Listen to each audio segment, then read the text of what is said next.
Waouh! Alléluia! Qui est content ce matin? Ah! Il n'y a que Jésus seul qui puisse procurer une telle joie. Amen. Nous allons lire 3 portions des Écritures. Matthieu 27, 3 à 10. Acte 1, 16 à 19. Jean 17, verset 12. Matthieu 27, 3 à 10. 3 à 10. Oui. Alors Judas, qui l'avait livré, voyant qu'il était condamné, se repentit et rapporta les 30 pièces d'argent aux principaux sacrificateurs et aux anciens, en disant: j'ai péché, en livrant le sang innocent. Il répondit: que nous importe? Cela te regarde.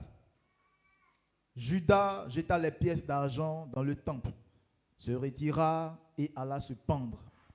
Les principaux sacrificateurs les ramassaient et dit: il n'est pas permis de les mettre dans le trésor sacré, puisque c'est le prix du sang. Et après en avoir délibéré, ils achetaient avec cet argent le champ du portier pour la sépulture des étrangers. Verset 8. C'est pourquoi ce champ a été appelé champ du sang jusqu'à ce jour. Verset 9. Alors s'accomplit ce qui avait été annoncé par Jérémie le prophète. Ils ont pris les 30 pièces d'argent, la valeur de celui qui a été estimé, qu'on a estimé de la part des enfants d'Israël. Verset 10. Et ils les ont donnés pour le champ du portier, comme le Seigneur me l'avait ordonné. Amen. Acte 1, 16 à 19. Acte 1, 16 à 19. Oui.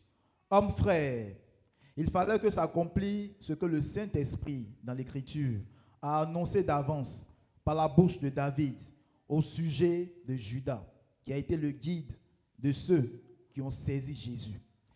Il était compté parmi nous et il avait part au même ministère. Cet homme, ayant acquis un champ avec le salaire du crime, est tombé, s'est rompu par le milieu du corps, et toutes ses entrailles se sont répandues. Reprends le verset 18, s'il te plaît. Verset 18. Cet homme, ayant acquis un champ avec le salaire du crime, est tombé, s'est rompu par le milieu du corps, et toutes ses entrailles se sont répandues. Verset 19 et 20. Verset 19. 19, pardon, oui. La chose a été connue. La chose a été si connue de tous les habitants de Jérusalem que ce champ a été appelé dans leur langue Akeldama, c'est-à-dire champ du sang. Amen. Amen. Jean 17, 12. Jean 17, verset 12.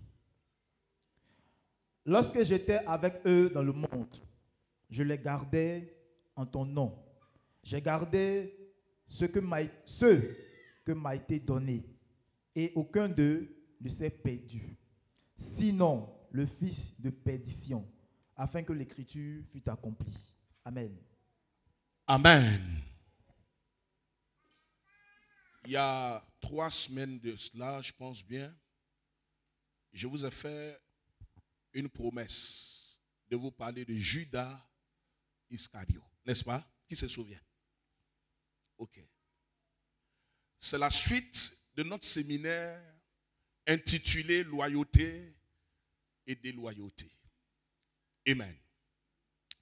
Donc ce matin, je vous parlerai de Judas Iscario, un personnage à ne point imiter. Que tout le monde dise Judas Iscario, un personnage à ne point imiter. Ça va? Dis à ton voisin, n'imite pas Judas. Et dis-lui encore, ne sois jamais Judas. Ne ressemble jamais à Judas. Amen. Donc ce matin, nous parlerons d'un homme plein de contrastes. Un homme plein d'inconstance. Un homme dont la vie est remplie de contradictions. Un homme dont la vie est remplie de quiproquos. Un homme dont la vie est résumée par un seul mot: gâchis. Un homme qui était prédestiné à la gloire et à la lumière éternelle, mais qui sûrement passera l'éternité dans la honte éternelle. Un homme qui a côtoyé Jésus-Christ, qui a marché avec Jésus. Un homme qui a été à côté de Jésus-Christ. Un homme qui a touché à la gloire, mais qui passera l'éternité très loin de celui qui a été son maître. Amen. Vous savez, les choses que vous et moi nous connaissons, nous les connaissons par la foi. Mais lui, Judas, ce n'était pas des imaginations. Lui qui a côtoyé Jésus, il passera l'éternité loin de lui. Judas peut représenter aujourd'hui un intercesseur. Judas peut représenter un prédicateur. Judas peut représenter un chantre. Judas peut représenter un chrétien. Judas avait organisé, frères et sœurs, des campagnes d'évangélisation. Judas a même fait des porte-à-porte. Judas, frères et sœurs, malgré tout cela, Jean 17, 12 dit qu'il a été appelé le fils de quoi? De la perdition. Malgré les croisades, malgré le fait qu'il soit proche de Jésus, malgré son ministère d'intercession, malgré le fait que Judas était un prédicateur, malgré le fait que Judas a été utilisé même dans les miracles et dans les guérisons. Souvenez-vous de Luc 10 au verset 17 à 19, lorsqu'ils sont tous revenus de mission, ils ont dit: Seigneur, même les démons nous étaient soumis. Et c'est là où Jésus a dit: je voyais Satan tomber du ciel comme un éclair. Et voici, je vous ai donné le pouvoir de marcher sur les serpents et les scorpions et sur toute la puissance de l'ennemi, et rien ne pourra vous nuire. Judas faisait partie des 70 envoyés en mission 2 à 2. Ça veut dire quoi? Judas a prié pour des hommes. Des hommes ont été guéris. Amen. Un homme de Dieu a dit un jour ceci, en parlant de l'enfer et même du tourment éternel. Il a dit qu'il y a 4 types de personnes qui vont se retrouver en enfer. La première catégorie de personnes qui vont se retrouver en enfer, c'est ceux-là même qui n'ont jamais entendu parler de Jésus et qui, à cet endroit, diront: si seulement j'avais entendu parler de Jésus. Si j'avais eu la possibilité d'entendre parler de Jésus-Christ, je ne serais pas là. La deuxième catégorie de personnes qui vont se retrouver ou qui va se retrouver en enfer, c'est ceux qui ont entendu sa parole et l'ont négligé. Ils étaient dans l'église.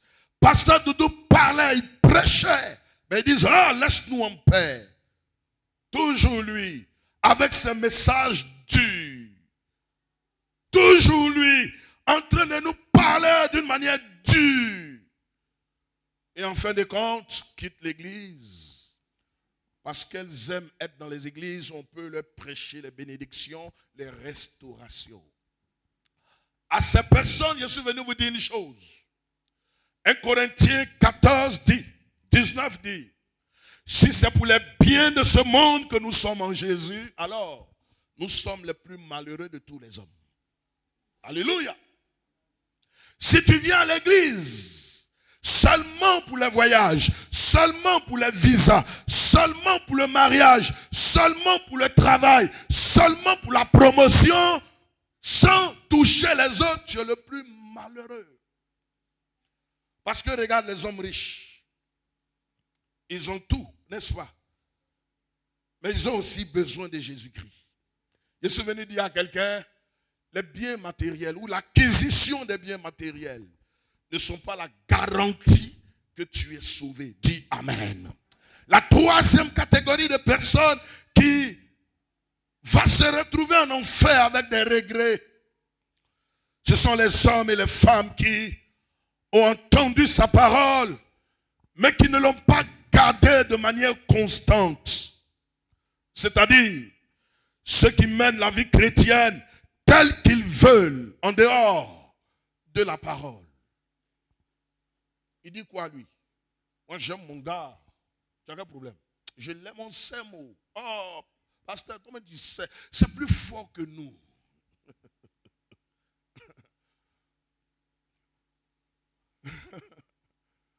Ils ont leur évangile à eux. Et c'est ce que l'apôtre Paul dit dans Galates 1. Il parle d'un faux évangile. Il dit, si quelqu'un vient après mon départ, vous annoncez un autre évangile en dehors de ce que vous avez reçu, Paul dit quoi? Qu'il soit anathème. Ça veut dire quoi? Qu'il soit maudit. Il y a un seul évangile. Il n'y a pas deux évangiles. Ça va? Tu n'as pas ton évangile à toi. L'évangile, c'est l'évangile de Jésus-Christ avec un seul plan de rédemption, un seul plan d'adoption. Alléluia. Regardez comment est-ce que l'évangile a été conçu. Frère, Dieu a utilisé des personnages qui ont intervenu sur 4 continents pendant des siècles différents. Ils ne se sont jamais vus. Mais quand vous lisez la Bible, frères et sœurs, vous voyez un seul plan de rédemption. Tout est articulé sur un seul personnage, Jésus-Christ de Nazareth. C'est ça la puissance de Dieu. Alléluia. 4e catégorie de personnes qui va rejoindre Judas. Ce sont des hommes et des femmes qui non seulement l'ont connu, mais aussi l'ont servi. Ils ont connu Jésus. Ils l'ont servi. Alléluia. Ils ont été pasteurs comme Judas. D'autres étaient des balayeurs dans l'église. Ils ont organisé des croisades, ils ont même voyagé. Est-ce que ça va? On les a appelés bishops. Ils étaient connus, frères et sœurs. Partout dans la ville, ils étaient sur des affiches. Les gens ne juraient qu'à eux. Ils avaient des méga church. L'argent à gogo.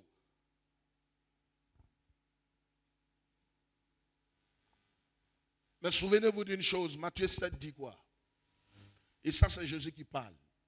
Au verset 21 à 22. Il dit à un moment donné, plusieurs diront, Seigneur, Seigneur, n'avons-nous pas prophétisé en ton nom? N'avons-nous pas guéri des malades en ton nom? Et puis Jésus dit quoi? Il dit, je dirais, je ne vous ai jamais connu. Vous qui êtes ouvriers d'iniquité. Dans ce texte, il y a 2 verbes. Il y a ceux qui disent et il y a ceux qui font. Dire ou déclarer que Jésus est Seigneur sur la chair, dire et déclarer que Jésus est Seigneur en chantant et même par nos œuvres ne sont pas la garantie que nous irons dans le sein d'Abraham. Et c'est ce que Judas était. Il a côtoyé Jésus. Et il a servi le Seigneur. Judas était dans le ministère comme pasteur Doudou. Mais Jésus l'a appelé le fils de la guéenne. C'est pas ça? De la perdition. Ce livre de Matthieu nous montre la triste fin de cet homme. Oui. Il est allé vendre son maître. Et puis il a été pris de remords. Il retourne l'argent. Les gens disent pas question. On ne peut pas prendre cet argent-là. L'argent du crime. On lui a donné 30 pièces. On dit ton maître la tient. Il faut nous le montrer. Il faut nous montrer son secret. Un peu comme ce qui s'est passé avant-hier où ils ont tué Saïf al-Islam. C'est quelqu'un qui l'a vendu. Pendant 15 ans, ce monsieur s'est caché. Et puis, le fils de Kadhafi. Et puis, pendant 90 minutes, ils cherchent ces gars de corps. Ils ont disparu. Et puis, 4 personnes entrent. Pa, pa, pa. Il y a une complicité.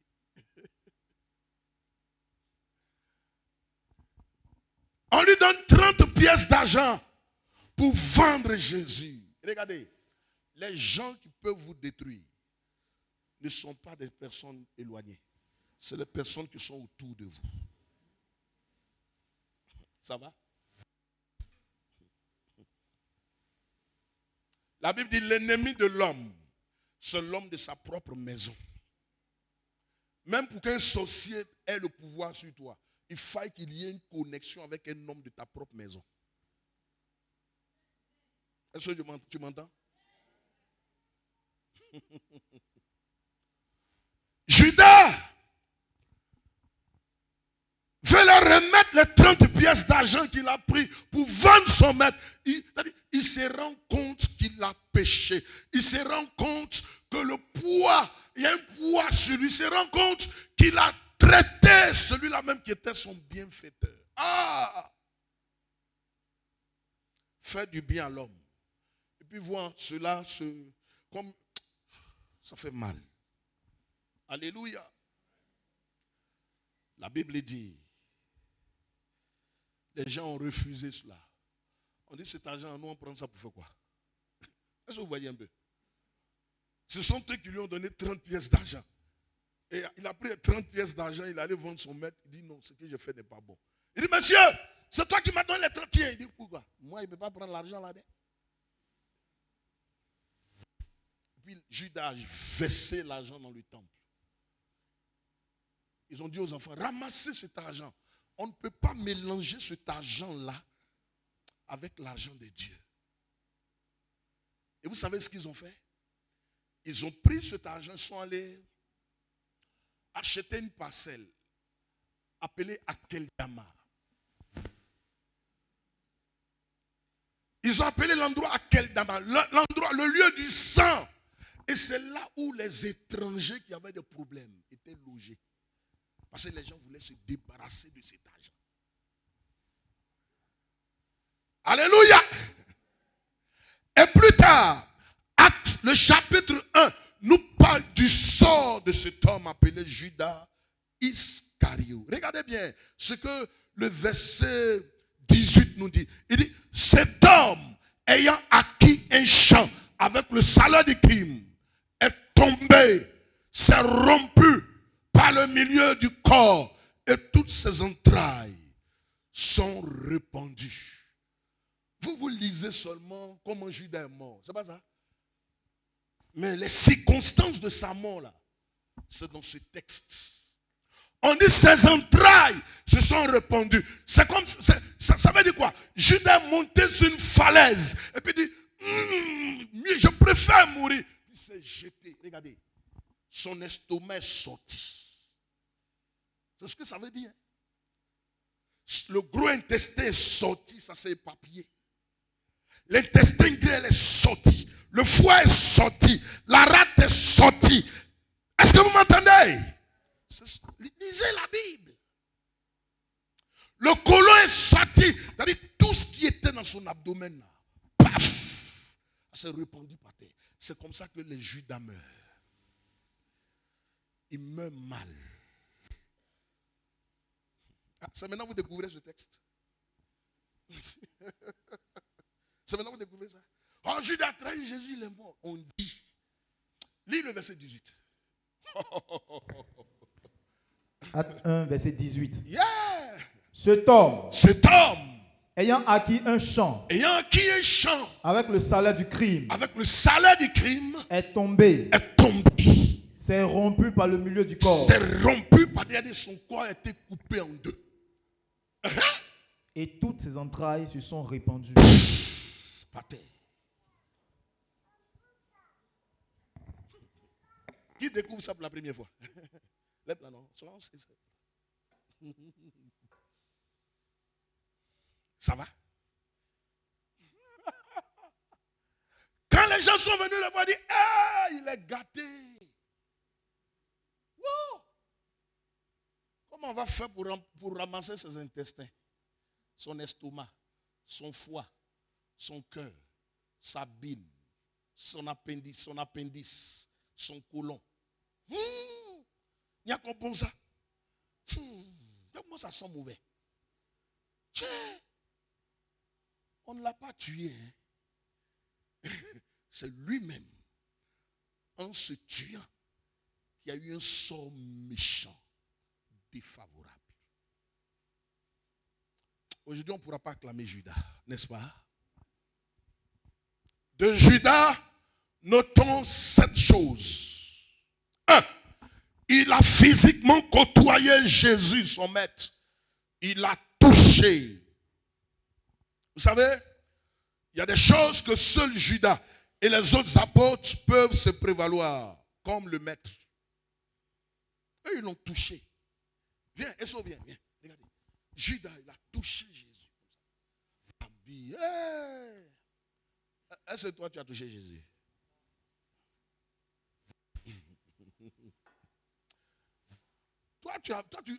Même le jour où Dieu me te fait grâce, c'est en vision, dans une télévision que tu le vois. Pour moi, c'est en vision, télévision. Mais lui, face to face. C'est pas ça? En Ouchi, on dit quoi? Colo. C'est pas ça? C'est ça? Colo. Vous pensez que moi, il n'écoute pas ça aussi? Oh. Hey, colo. Alléluia! Ce que des prophètes ont salué de loin, Judas et les autres ont touché ça, colo. Michel a vu, en vision, 700 ans avant, il dit, oh toi, Bethléem Ephrata, petite parmi les milliers, mais de toi sortira celui qui fera paix d'Israël. 700 ans avant, puis il a prophétisé ça.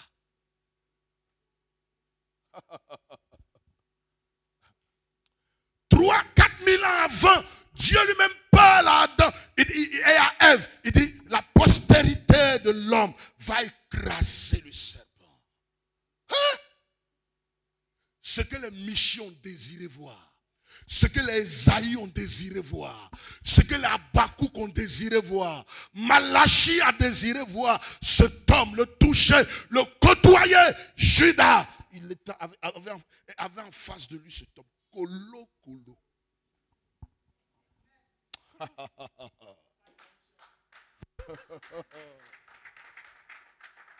La deuxième chose concernant Judas, il a eu le privilège d'expérimenter des choses que beaucoup n'ont pas connues. Jean 20, le verset 30 nous dit, Jésus a fait encore en présence des disciples beaucoup d'autres miracles qui ne sont pas écrits dans le livre.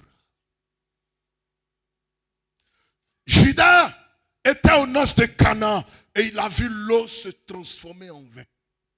Judas a vu les lépreux purifiés. Il assistait même aux expériences de la multiplication du pain. Judas a été là quand la femme atteinte de perte de sang a été guérie. Judas a vu Lazare sortir du tombeau. Judas a suivi le sermon sur la montagne où Jésus a dit, heureux les pauvres en esprit, car le royaume des cieux est à eux. Heureux les débonnaires, car ils obtiendront la terre. Heureux serez-vous lorsqu'on vous outragera, lorsqu'on vous persécutera, lorsqu'on dira toutes sortes de mal de vous à cause de moi. Et puis Jésus dit, réjouissez-vous, soyez dans l'allégresse. Judas était là. Lorsque Jésus prêchait ce sermon. Mes amis, ce que toi tu entends là, frère, c'est des messages dilués. Judas a entendu les messages bruts qui sont sortis du meilleur prédicateur de la terre. Jésus de Nazareth, que je veux que tu acclames s'il te plaît. Judas a entendu les messages sur le ciel. Judas a entendu les messages sur l'enfer. Judas a entendu la parabole de l'homme riche et de Lazare. Judas était là.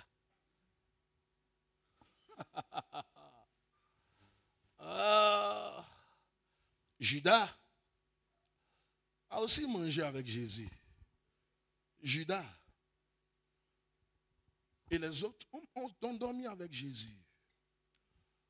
La troisième chose que je veux que tu notes concernant Judas, il a eu non seulement le privilège de le côtoyer, mais dans le degré de la révélation et de l'intimité. Regardez Judas. Judas, c'était un fils spirituel de Jésus. Un pur Jésus. Un pur Jésus. Tous les différents gestes que Jésus fait, Judas aussi fait cela. Regardez le jour, Judas et ses frères, les autres apôtres faisaient cela. Regardez le jour où Jésus était traumatisé, quand Pierre était en train de se réchauffer à l'aube.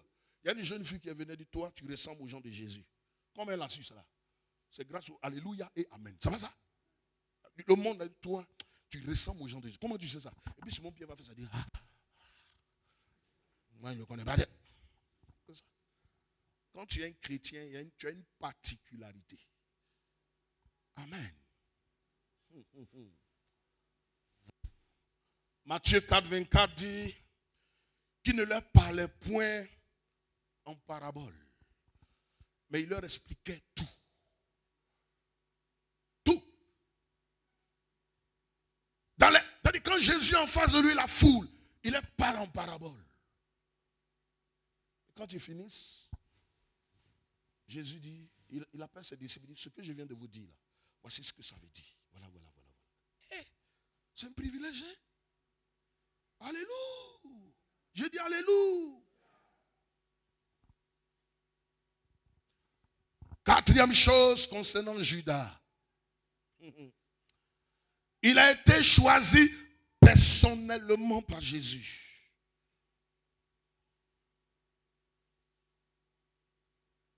Notez ceci. Dans Luc 6, au départ, Jésus avait 70 disciples. Et un jour, le Seigneur allait prier.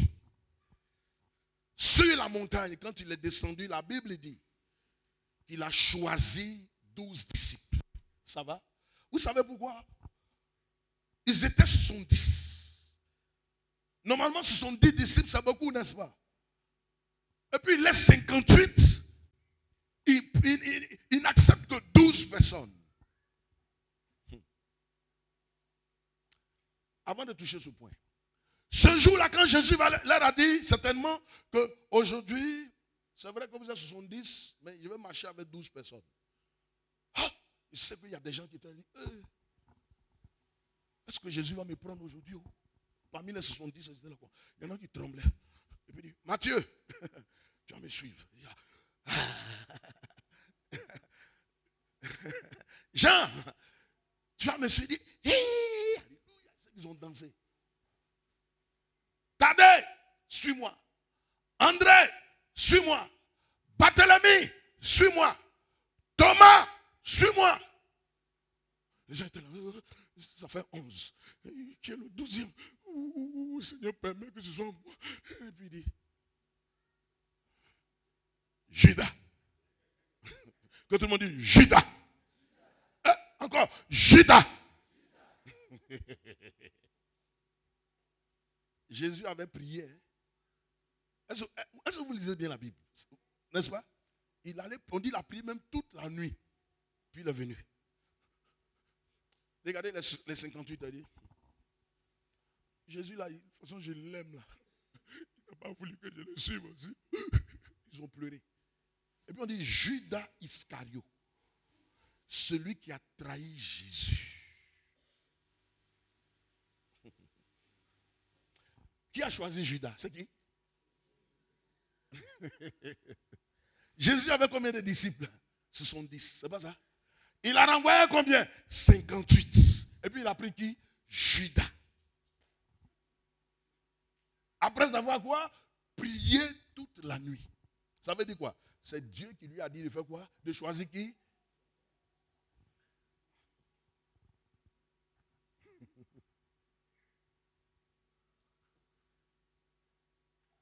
Acte 1 que nous venons de lire au verset 16. Regardez ce que Simon-Pierre dit. Il dit, homme frère, il fallait que s'accomplisse ce que le Saint-Esprit dans l'Écriture a annoncé par la bouche de David au sujet de Judas, qui a été le guide de ceux qui ont saisi Jésus. Il était compté parmi nous et il n'avait pas au même ministère que nous. Judas n'était pas le fruit du hasard. Il n'avait pas au ministère au même titre que les autres. Amen. Ce qui me cœur. Vous voyez comment Dieu, le Seigneur aimait Judas? Oui, non, n'est-ce pas? Il laisse 58. Pas qu'ils étaient mauvais, mais il voulait faire un tri. Et puis il prend Judas. Le dimanche passé, nous avons lu ensemble Apocalypse 21, n'est-ce pas? Parlant du ciel, qui avait combien de fondements? 12 fondements. Qui représentaient quoi? Les 12 où c'était marqué le nom des apôtres, n'est-ce pas? Regardez. Ça veut dire quoi? Que normalement, le nom de Judas devait figurer sur un poteau du ciel, un fondement du ciel. Mais à cause de son caractère, son nom a été raturé. Et c'est le nom de Matthias qui a été mis là.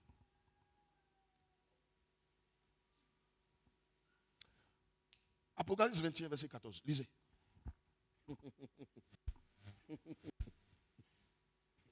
Jésus qui veut récompenser ceux qui lui ont été fidèles. Apocalypse 21, l'avant-dernier chapitre de la Bible.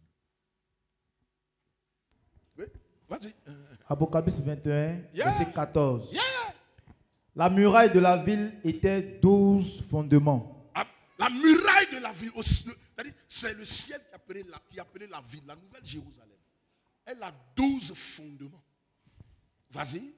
La muraille de la ville avait 12 fondements. Oui. Et sur eux, les 12 noms des 12 apôtres. Que tout le monde dise, sur les fondements était mentionné le nom des 12 apôtres de Jésus-Christ. Ça va? Ça veut dire normalement le nom de Judas devait faire quoi? En signe de reconnaissance pour ce qu'ils ont fait pour lui. Jésus est reconnaissant. Vous avez galéré avec moi dans mon ministère terrestre. Vous avez cru en moi. Quand on m'insultait, vous étiez là. Quand j'ai galéré, vous avez vu ma vie de miracle. En tout cas, jusqu'à ce que je puisse tomber. Normalement, le nom de Judas devait être mentionné là. Mais, frère, à cause de son comportement, on a mis le nom de Matthias. Qui est Matthias? Matthias est celui qui a remplacé Judas. Qu'est-ce que Dieu est en train de nous enseigner ce matin? Normalement, ton nom est inscrit au ciel. Dis Amen. Dès l'instant où tu donnes ta vie à Jésus-Christ.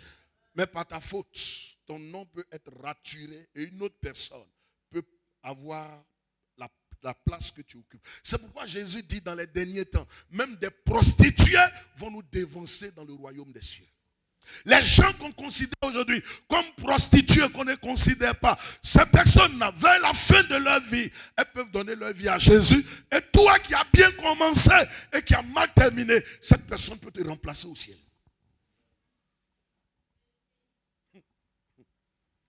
Ah! Est-ce qu'on est là ce matin? Donc son nom était au départ gravé pour l'éternité. Mais la cinquième chose concernant Judas, il a été l'un des hommes de confiance de Jésus. Que tout le monde répète après moi. Il a été l'un des hommes de confiance de Jésus. Jean 13, 29.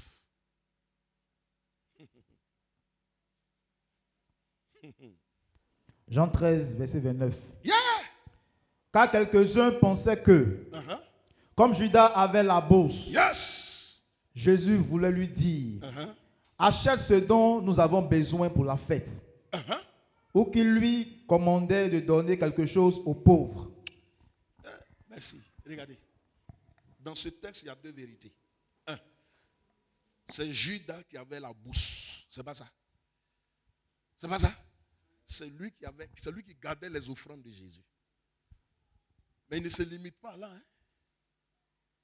C'est Judas même qui faisait les achats. Entre nous. Habituellement, dans les entreprises, il y a quelqu'un qui garde la bourse, c'est pas ça. Et puis il y a d'autres qui font les achats. C'est pas ça. Un, il faisait partie des 12. Deux, c'est lui qui détenait la bourse, l'argent. Trois, Jésus lui dit, même si tu vas faire les achats, regardez la marque de confiance. Ça veut dire quoi? Quand Judas allait acheter les articles, quand ça coûte 500 francs, la Bible dit que c'était un volet peu. Ça là, c'est 5000 francs. Hein. Ça, c'est Ori Djidji. Regarde ça là. Ah! Il se contrôlait lui-même. Un homme de confiance. Est-ce que le Seigneur peut trouver des hommes de confiance ici?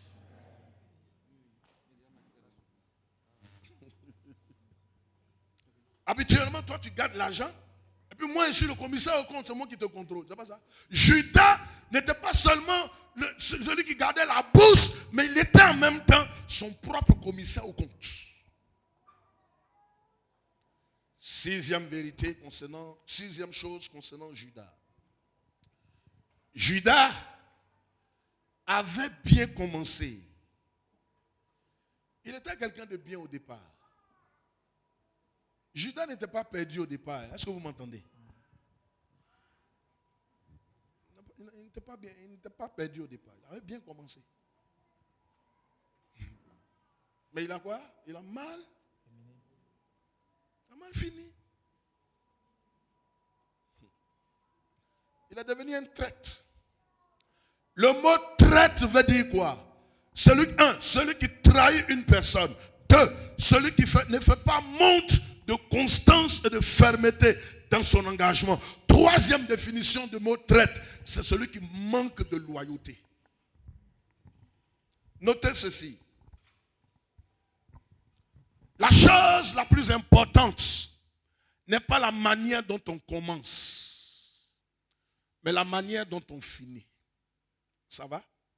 Ecclésiaste 7, 8 dit quoi? La fin d'une chose vaut mieux que son commencement.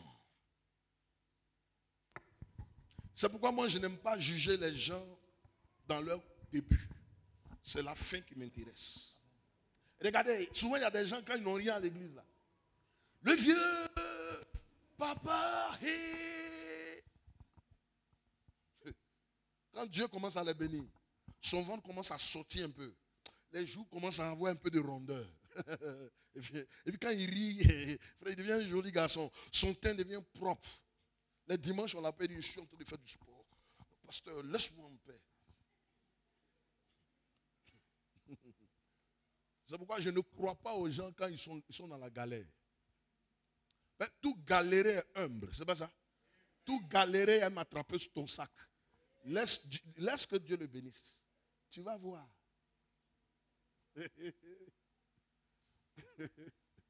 Hier, je parlais d'une de mes filles que vous connaissez bien, Yvonne. Vous connaissez Yvonne, non? Yvonne Nguessa. Avant, quand elle n'avait rien donné à Bethel, quand il dit, mon pasteur, comment tu vas? Mon pasteur. Mon pasteur, mon pasteur, mon pasteur. En ce moment, je payais le lait de son fils Banito. Je lui donnais 5 000 francs chaque mois, chaque semaine. Il y avait un sac de riz à l'église. L'argent de popote. Mon pasteur. Bon. Quand elle a commencé à fréquenter le couple présidentiel Gbagbo, on lui a donné une villa. Elle a commencé à être riche, à être bénie. Ses enfants ont commencé à prospérer. Elle a commencé à voyager. Un jour, elle m'a vu, elle m'a regardé en bas de mes souliers jusqu'à...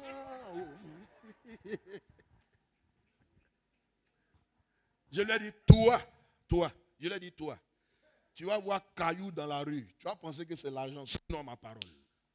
Elle est morte. Yeah. Comment tu vas finir? Vous la connaissez, non? De zéro, elle est devenue une héroïne. De zéro, elle est devenue milliardaire. Et son bienfaiteur. Comment tu as fini?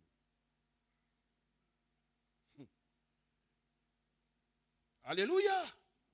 Donc la chose la plus importante n'est pas la manière dont on commence, mais la manière dont on finit. Notez une deuxième chose là-dessus. L'homme peut oublier votre début, mais n'oublie jamais votre fin. Dis Amen. Regardez, la Bible nous parle de la femme de Lot, c'est pas ça?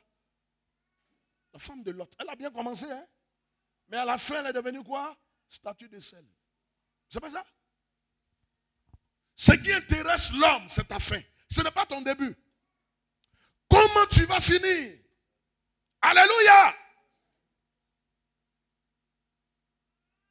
L'apôtre Paul a commencé sa vie comme étant un gangster, un brigand, un ministre du diable, un persécuteur de l'église. Mais plus tard, il a fini comme disciple de Jésus-Christ. Ça, c'est une bonne fin.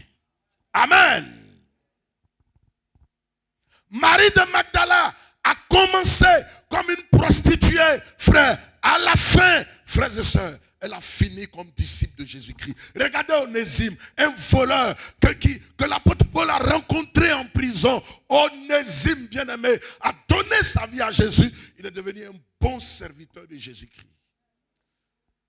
Ma prière est que tu finisses bien la course.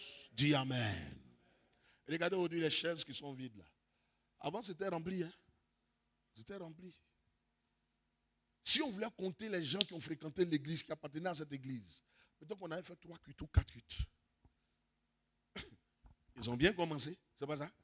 Il y en a qui sont devenus sorciers. Jusqu'à confesser que Doudou, nous, on voulait le tuer, on n'a pas pu. Il y en a qui sont partis par amour pour le siècle présent. Les Alexandre le Grand. Les Démas. Paul dit, Démas m'a abandonné par amour pour le siècle présent. Aujourd'hui, ce qui tue les chrétiens, c'est le monde. L'attraction du monde. Pourquoi est-ce que je porte toujours Kondrobu?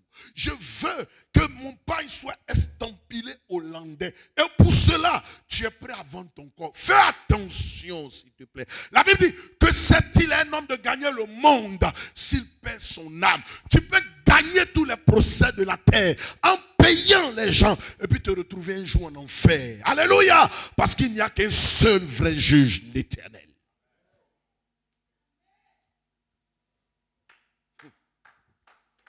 Gloire à Dieu. Tu peux acheter la conscience des hommes, mon ami. Frère, les gens peuvent t'acclamer, mais il y a une autre personne au ciel qui te regarde avec un seul œil. La Bible dit Dieu est au ciel et il regarde sur toute la terre pour voir qui est droit. Comment tu vas finir? Hein? Ah, mon vieux père, la maman, la tante, il valait ton fils. Et puis tu es acclamé dans le quartier. Mais comment est-ce que Dieu te regarde? Comment est-ce que tu as fini? Ah, papa Doudou. Hé, écoutez, arrêtez de me flatter. Je veux aussi avoir une relation avec mon Dieu. Alléluia. Je ne serai pas sauvé en fonction des milliers d'âmes que je gagne. Mais Dieu me jugera premièrement en fonction de mes actions. Alléluia. C'est pourquoi la Bible dit, heureux dès à présent tous ceux qui demeurent dans le Seigneur, ils vont se reposer de leurs travaux, car leurs œuvres vont les accompagner. Que tes œuvres t'accompagnent. Les bonnes œuvres t'accompagnent au nom de Jésus. Autre chose que je veux que tu notes sur la triste fin de Judas, c'est qu'une bonne fin fait oublier un mauvais début. Oh! Le voyou là est devenu chrétien. Gloire à Dieu! C'est pas ce qu'on dit?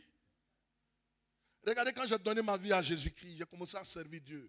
Mon ami Touré, que vous connaissez, on s'est rencontrés en 2006. Vous savez ce qu'il m'a dit? Il m'a dit, si toi, il a dit à ma femme, si mon ami s'est donné à Jésus, et puis il est devenu pasteur, moi, je suis Jésus. Ça s'accomplit ce qui est là. Moi, je suis Jésus. Parce que lui, il était brutal, il était sauvage. Il crachait sur nous au lycée. Ton caractère peut amener plusieurs personnes au Seigneur. Dis Amen. C'est pourquoi Paul pouvait dire à Timothée, sois un modèle en parole, un modèle en foi, un modèle en pureté, un modèle, mon frère. Dernière chose que je veux que tu saches sur la fin des hommes. Si l'idéal est de bien commencer, de bien finir, c'est tolérable de mal commencer, de bien finir. On peut tolérer. Il a mal commencé, mais il a bien fini. Ah, ce frère, c'est un drogué. Maintenant, il a donné sa vie à Jésus. Alléluia, on tolère ça. Mais c'est triste de bien commencer et de mal finir. Ma prière est que vous tous qui êtes là, que vous ne finissiez pas mal votre course. Dis Amen. La 7e chose concernant Judas. Judas a mal fini.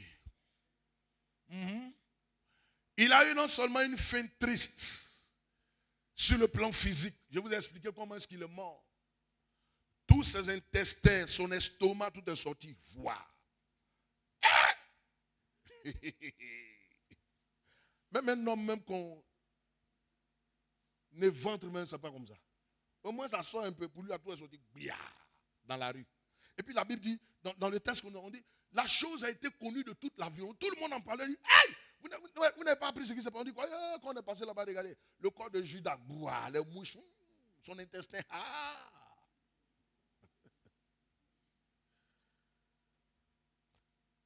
Donc, il a eu une fin triste sur le plan physique, mais aussi une fin triste sur le plan spirituel. Jésus voulait le garder, mais Judas a fait le choix de se perdre. Amen. Jésus l'a aimé. Il dit, je vais te garder. Lui-même, il a fait le choix. Il dit, non, moi-même, c'est ma nature de me perdre. C'est pourquoi Jésus a dit que Judas était un démon. Normalement, les démons sont des esprits, n'est-ce pas? Mais Jésus réagit, il dit, Judas, c'est un démon. J'ai voulu le garder. Il a refusé. Il a décidé de se perdre. J'ai voulu l'aider. Judas a décidé d'être un traître. J'ai voulu l'aider. Judas m'a prouvé qu'on ne peut pas le transformer, le changer. C'est un démon, on ne peut pas changer. C'est pas ça? Pourquoi il dit Judas? Dis-le. Alors, la grande question que nous devons nous poser rapidement et nous allons prier. Qu'est-ce qui a perdu Judas? C'est pas ça? Premièrement, c'est ce qu'il était. Ce qu'il était là, c'est ce qu'il a perdu. Son caractère. Sa vraie nature tordue, corrompue, qu'il cachait.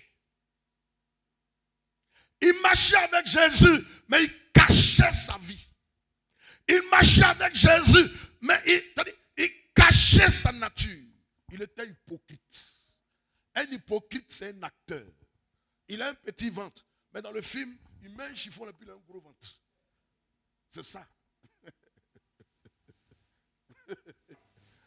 Il y a des gens ici, ils sont maigres. Alléluia. Mais quand ils viennent devant le pasteur, bien le frère, ils disent, hey, bien-aimé, comment tu vas? Comment tu vas, mon frère? Sois béni, oh, alléluia, amen. La nuit, C'était ce que Judas était. Quand tout le monde criait Alléluia, Judas criait Amen. Judas gardait les offrandes de l'église. Et lui-même faisait les achats. Hein. La question que nous devons nous poser là, c'est qui sommes-nous réellement? Amen. Vous savez, au niveau de notre identité, il y a ce qu'on appelle premièrement le moi sophistiqué. Ça va? Le moi sophistiqué, c'est le moi privé, c'est que tu es dans le secret. Alléluia. Il est un voleur. Dans le secret, il dit, non mais c'est que je vole. Oh. Et puis, généralement, ce genre de personnes disent, il ne faut pas aller expliquer ta vie aux gens. Si tu expliques ta vie, ils vont te vendre. Mon ami, tu vas te promener avec cette vie-là aussi toute ta vie. Alléluia. Donc, le moi sophistiqué, c'est un moi privé. Deuxième type de personne, il y a ce qu'on appelle le moi officiel. C'est ce que tout le monde sait du pasteur Doudou. C'est pas ça? Oui, pasteur, le pasteur, il est bien. Est-ce que tu sais qui je suis dans les écrits? Autre moi, il y a ce qu'on appelle le moi réel. C'est ce que je viens de dire. Mais le dernier moi, le moi réel, c'est ce que ma femme sait de moi. Amen. Un jour, il y a un monsieur, on devait leur donner diacre de l'église, celui qui gardait les offrandes. Et puis le pasteur dit, oh, ce frère, il est bien. Oh, quand on lui donne les offrandes, il garde toujours les offrandes. Là, c'est pour ça que nous allons prier pour lui. Sa femme était à côté de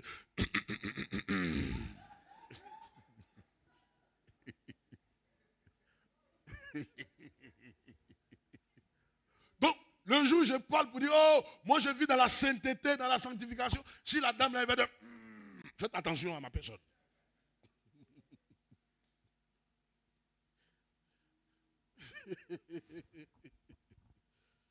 Et le dernier moi, c'est ce qu'on appelle le moi potentiel. C'est quoi le moi potentiel? Même si tu n'es pas bon, Dieu peut te transformer. Et c'est ce que je veux que Dieu fasse pour toi ce matin. Dis Amen. La deuxième chose qui a perdu Judas, c'est sa faiblesse cachée et inconnue du grand public, mais que le diable a utilisée comme fissure pour entrer et dominer sa vie jusqu'à la détruire. Je reprends. Sa faiblesse cachée ou inconnue du grand public, mais que le diable a utilisée comme fissure pour entrer et dominer sa vie jusqu'à la fin. Vous savez, Deutéronome 32 dit, ton péché va t'atteindre. Ce que tu caches aujourd'hui, la faiblesse que tu caches, si tu ne le domptes pas, si tu ne pries pas pour cela, si tu ne te confies pas pour que quelqu'un puisse t'aider, un matin, le diable va exploiter ça pour te dévoiler. Et c'est ce que le diable a fait avec Judas. Il aimait l'argent. À un moment donné, quand il n'y avait plus l'argent dans les trésors de Jésus, Judas allait chercher l'argent ailleurs pour le vendre. Parce qu'il était amoureux de l'argent. Les gens qui aiment l'argent sont prêts à tout pour avoir de l'argent. Regardez les petits voyous là. Ils ont aimé l'argent. Le jour où ils n'ont pas l'argent, ils peuvent aller casser les portes des gens à 2 heures du matin pour même tuer les gens pour partir avec leur argent. Et cette faiblesse-là, si tu sais que tu es là ce matin et que tu as une faiblesse, tout à l'heure nous allons prier pour cela. Pour ne pas que le diable puisse exploiter cela un matin. Amen. Alléluia.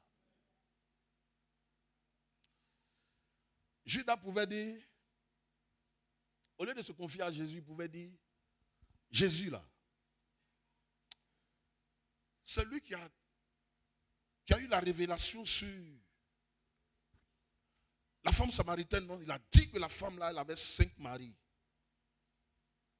Jésus là, il donne les paroles de connaissance aux gens, et puis il n'a pas vu pour moi, ça veut dire qu'il ne peut jamais voir pour moi. Hé, mon ami, si le pasteur n'a pas vu ta vie, le diable va dévoiler cela un matin. Hein? Alléluia. Oui. Oui. Jésus est le plus grand prophète des temps, n'est-ce pas? Des temps anciens. Et même de ce temps.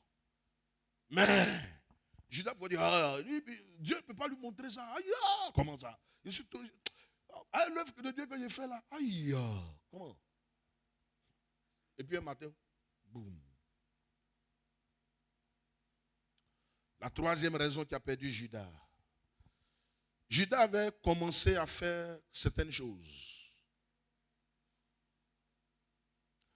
Il a pensé qu'il pouvait gérer la chose. Amen. Il dit, oh, c'est un péché mignon, ça peut passer. La Bible dit, vous qui gérez les péchés, la Bible dit, ce sont les insensés qui s'amusent avec le péché. Proverbe 14, verset 29. Judas pouvait dire qu'il était spécial. Alors je suis venu dire à quelqu'un, faisons attention. Si Dieu décide de nous abandonner, alléluia, c'est dangereux. Amen. Est-ce que tu as encore le cœur qui bat quand tu pêches? Est-ce que tu as encore le cœur qui bat quand tu fais du mal aux gens? Est-ce que tu as encore le cœur qui bat quand tu veux nuire à ton prochain? Si tel n'est pas le cas, tu es en danger. Dis, je suis en danger. Alléluia. Judas volait tous les jours. Je sais qu'au départ, sa conscience parlait à sa vie. À un moment donné, quand sa conscience s'est éteinte, il dit, oh, je m'en tirerai comme les autres fois. Il ne savait pas que Dieu l'avait abandonné. La quatrième chose qui a perdu Judas. Judas était aveuglé par le péché pour finir par se réveiller plus tard. Amen. Tu aimes Dieu, mais tu aimes la faiblesse. Gloire à Jésus. Ne sois pas comme Saül. Dans 1 Samuel 15, on lui a dit de dévouer toute bête par interdit. Quand il est venu voir le prophète Samuel, Samuel lui a dit, est-ce que tu as fait ce que Dieu t'a dit? Il dit, oui, j'ai tout fait. Ah! Au moment où j'étais en train de parler, le prophète Samuel a entendu dans le jardin de Saül, mou, mais,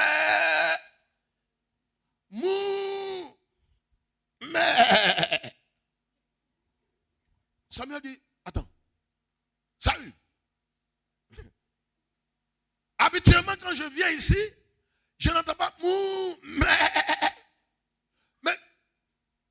quand tu allais en guerre, qu'est-ce que Dieu t'a dit? Dieu m'a dit de ne point prendre les bœufs et les moutons de nos ennemis. Mais c'est quoi ce bêlement que j'entends dans le jardin? C'est fort, n'est-ce pas? Quand tout le monde dit mais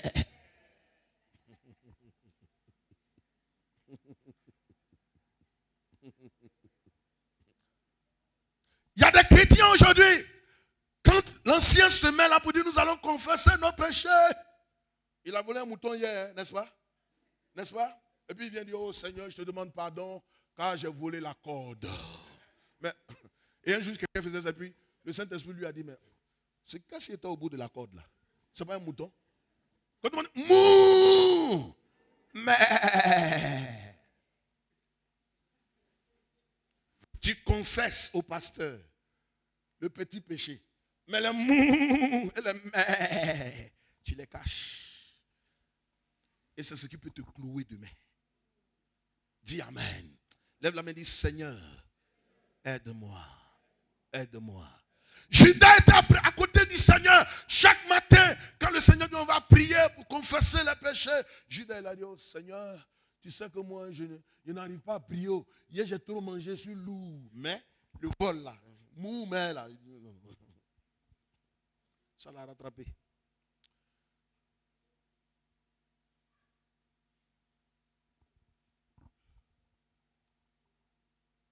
La dernière chose que je veux nous dire, c'est qu'il y a une possibilité d'avoir servi Jésus et de finir perdu. Dis Amen. Deuxième chose, servir Dieu est bien, mais le craindre, c'est mieux. Que Dieu vous bénisse ce matin.